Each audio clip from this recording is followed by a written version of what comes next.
আল্লাহ পাক বলেন, জেনে রাখো দুঃখ এবং কষ্টের সাথে রয়েছে সুযোগ আর সুবিধা, আর অসচ্ছলতার সাথে রয়েছে উদার সচ্ছলতা। জোরে কোন সুবহানাল্লাহ। কাজে ভয় পাওয়ার কারণ নাই, হতাশ হওয়ার কারণ নাই। মন আশায় বুক বেঁধে রাখো। গুনাহ করেছো, হতাশ হয়ো না। যুবকদের গুনাহ করা স্বাভাবিক। ইউনিভার্সিটির ছাত্র, কলেজের ছাত্র, প্রফেসর, শিক্ষক, অফিসার ঘুষ খেয়েছেন, জিনা করা হয়েছে, মদ খাওয়া হয়েছে, মিথ্যা কথা বলা হয়েছে, যাই কিছু করেন না কেন ভয় পাওয়ার কারণ নাই, নিরাশ হওয়ার কোনো দরকার নাই। আল্লাহ পাক ডেকে বলেছেন, কুল ইয়া ইবাদিয়াল্লাযীনা আসরাফু আলা আনফুসিহিম লা তাকনাতু মির রাহমাতিল্লাহ। আরে আমার আল্লাহর মতো এত ভালো আর কেউ আছে? এত দরদ আর কারো আছে? আমার আল্লাহ বলেন, ও নবী আপনি শুনায় দেন, হে আল্লাহর বান্দারা, তোমরা যারা নিজেদের উপরে বাড়াবাড়ি করেছো, নিজেদের উপরে জুলুম করেছো, অত্যাচার করেছো, আমি আল্লাহর রহমত থেকে নিরাশ হয়ে যেও না। মানুষ যদি অপরাধ করে, বাপের সাথে অপরাধ করেছে, মায়ের সাথে অপরাধ করেছে, মা বাবা সন্তানের চাইতে এত বড় কল্যাণকামী তো আর কেউ নাই, কিন্তু মা বাবা কোনোদিন বলে না আয় আমার ছেলে তোরে মাফ করে দেই, এরকম বলে নাকি? মন চায় ছেলে যদি মাপ চাইতো, খুশি হয়ে মাফ করে দিতাম, কিন্তু কেন যে আসে না, ডাকে না যে আয় মাফ করে দেই। মা বাপ আপনাকে এত ভালোবাসে, সেই মা বাপও আপনাকে বলে না যে আয় মাফ করে দেই। আমার আল্লাহ হচ্ছেন এমন আল্লাহ, আল্লাহ রাব্বুল আলামিন ডাকেন, এ বান্দা খুন করেছিস ফিরে আয়, জিনা করেছিস ফিরে আয়, হত্যা করেছিস ফিরে আয়, চুরি করেছিস ফিরে আয়, কুফরি করেছিস ফিরে আয়, সুদ খেয়েছিস, ঘুষ খেয়েছিস, মদ খেয়েছিস ফিরে আয়, এসে আমার দরবারে চোখের পানি ফেল, আমার দরবারে কাঁদাকাটি কর। ইন্নাল্লাহা ইয়াগফিরুয যুনুবা জামিআ ইন্নাহু হুয়াল গফুরুর রহিম। আমার দরবারে চোখের পানি ফেলে কাঁদ, আমি রব্বুল আলামিন জিন্দেগীর গুনাহ মাফ করে দেব। সুবহানাল্লাহ কোন, সুবহানাল্লাহ কোন। আমার কাছে কাঁদ, চোখের পানি ফেল। আল্লাহ রাব্বুল আলামিনের কাছে বান্দার দুইটা ফোঁটা বেশি প্রিয়। একটা হলো জিহাদের ময়দানে যে রক্ত ফোঁটা দেওয়া হয়, এটা আল্লাহর কাছে প্রিয়। আর আল্লাহর ভয়তে গুনার জন্য লজ্জা করে, অনুশোচনা করে বান্দা যখন চোখের পানি ছেড়ে দেয়, আল্লাহর কাছে এটা অত্যন্ত প্রিয়। নবীজি বলেছেন, বান্দা যখন গুনার ভয়তে, আল্লাহর ভয়তে, জাহান্নামের ভয়তে অনুশোচনা করে যখন চোখ দিয়া পানি ছেড়ে দেয়, ওই চোখের পানি নাকের অর্ধেক আসতে না আসতে আল্লাহ রাব্বুল আলামিন বান্দারে মাফ করে দেয়। আল্লাহ বরদাস্ত করতে পারেন না যে বান্দা কান্দুক। আমার ভাইরা, আল্লাহর রহমত এই পৃথিবীতে, আল্লাহর রহমতকে 100 ভাগ করা হয়েছে। আল্লাহর রহমতের কত ভাগ? এই 100 ভাগের 1 ভাগ সারা পৃথিবীতে ছড়াই দেওয়া হয়েছে। আর 99 ভাগ কার কাছে? আল্লাহর কাছে। একটা ভাগ দুনিয়া ছড়ানো হয়েছে আদম আলাইহিস সালাম থেকে নিয়ে এই পর্যন্ত, এখান থেকে নিয়ে কিয়ামত পর্যন্ত পৃথিবীতে যত মানুষ আসবে, যত প্রাণী আসবে, তাদের মধ্যে প্রাণী জগতেও গাভী তার বাছুরকে ভালোবাসে, ঠিক কিনা? হাতি তার বাচ্চাকে ভালোবাসে, ঠিক কিনা? মুরগি তার বাচ্চাকে ভালোবাসে কিনা? প্রত্যেক মাই তার সন্তানকে ভালোবাসে মানুষের মতো। এই ভালোবাসা, স্নেহ, এই মমতা, এই করুণা, এই মহব্বত একটা ভাগ দুনিয়ায় দেওয়ার পর আপনি আর আমি যতটুকুন ভাগে পেয়েছি, সেই মহব্বতে, স্ত্রীর মহব্বতে অস্থির, মায়ের মহব্বতে অস্থির, সন্তানের মহব্বতে অস্থির। এখন চিন্তা করেন, একটা ভাগ সারা পৃথিবীতে বিতরণ করার পর যেটুক পেয়েছি, তাতে যদি এত মহব্বত হয়, তাহলে এর 99 ভাগ মহব্বত যে আল্লাহর কাছে জমা আছে, এই বান্দার জন্য তার কত মহব্বত, এই বান্দার জন্য কত করুণা, কত মহব্বত, কত দয়া। এজন্য আল্লাহ রাব্বুল আলামিন বলেছেন, নাব্বি ইবাদি আন্নি আনাল গফুরুর রহিম। ও আমার নবী, সুসংবাদ দিয়ে দাও, বান্দাদেরকে শোনায় দাও যে আমি আল্লাহ তাআলা ক্ষমাশীল আর দয়াবান। হুজুর কাঁদতেছিলেন। হযরত ওমর রাদিয়াল্লাহু তাআলা আনহু এসে দেখেন হুজুর একা কাঁদতেছে। হুজুর জিজ্ঞেস করছেন, হযরত ওমর জিজ্ঞেস করলেন, হুজুর আপনি কাঁদেন কেন একা একা? হযরত ওমর বলেন, আমি যখন প্রশ্ন করলাম নবীজি বললেন, আমার কাছে কিছু আগে জিবরাইল এসেছিলেন।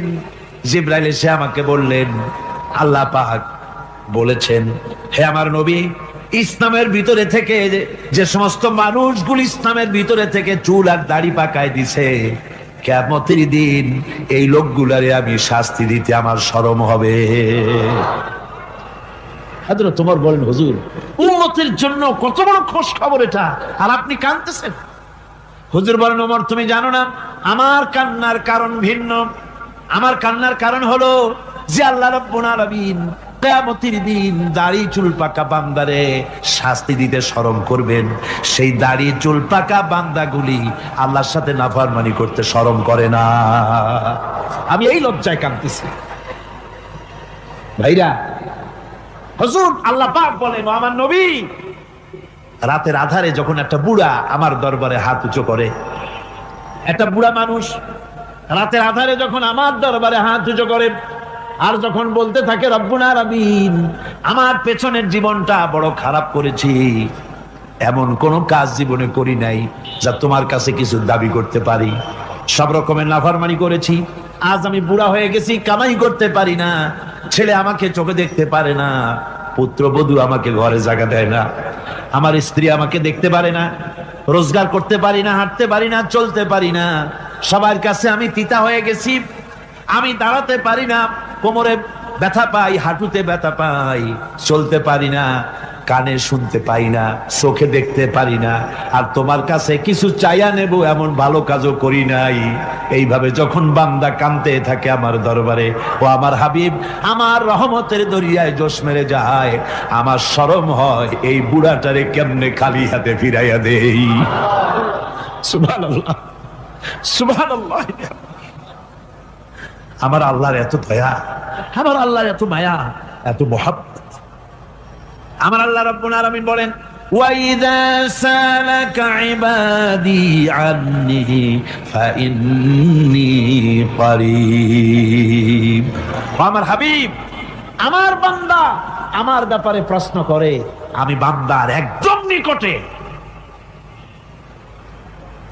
কোরআন শরীফের ভিতরে যত জায়গায় রাসূলকে বলা হয়েছে সুয়ালের কথা, আপনাকে প্রশ্ন করা হয়, আল্লাহ তার জবাব কুল এই কথা বলে জবাব দিয়েছেন। যত জায়গায় সুয়াল এসেছে, যেমন কোরআনে কারীমের মধ্যে আল্লাহ পাক বলেন, ওয়ায়াসআলুনাকা আনিল মাহিদ, মেয়েদের হায়েজ সম্পর্কে জিজ্ঞাসা করা হয়, কুল হিয়া আযা, হে নবী আপনি বলুন।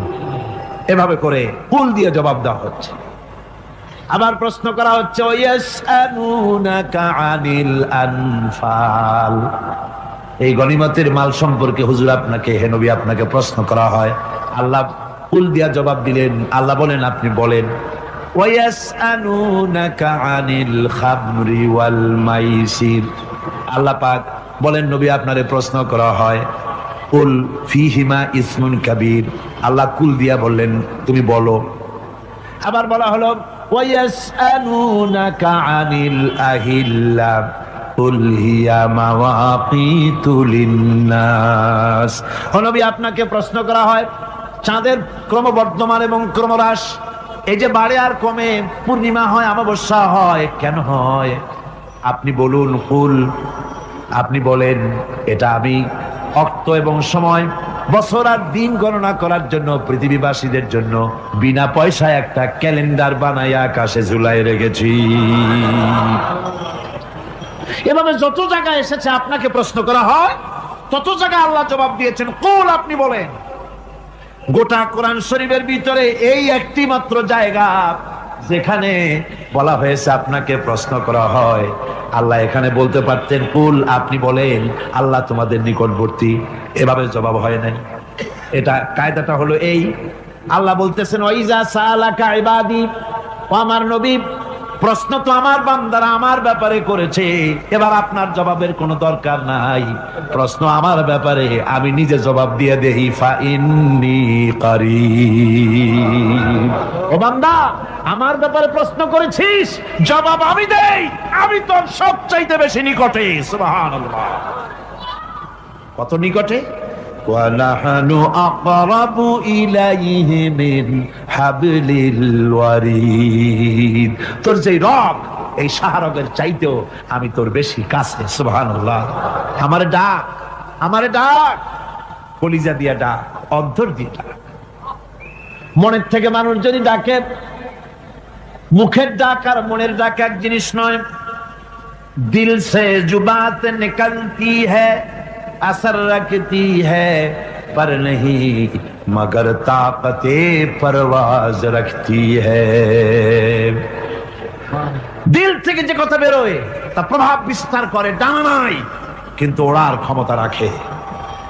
মনের কথাই ভিন্ন, মন থেকে, দিল থেকে, কলিজা থেকে, অন্তরের গভীর কন্দর থেকে মুহাব্বতের সাথে কেউ যদি একবার বলে আল্লাহ, বলেন আল্লাহ, আল্লাহ, আল্লাহ।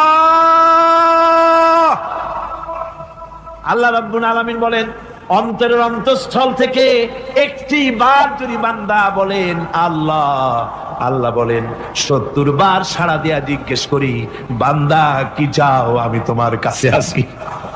সুবহানাল্লাহ, আমি তোর একদম কাছে, কি চাস বল, বল আমার কাছে। এমন দয়াবান, এমন মেহেরবান, এমন আল্লাহ আমাদের।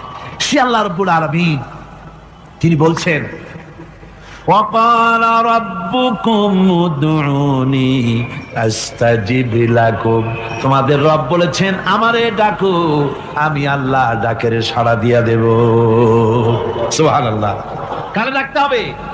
কারে ডাকতে হবে? এই বিশাল জনসমুদ্র একটুকে চিল্লা কোন কারে রাখতে হবে?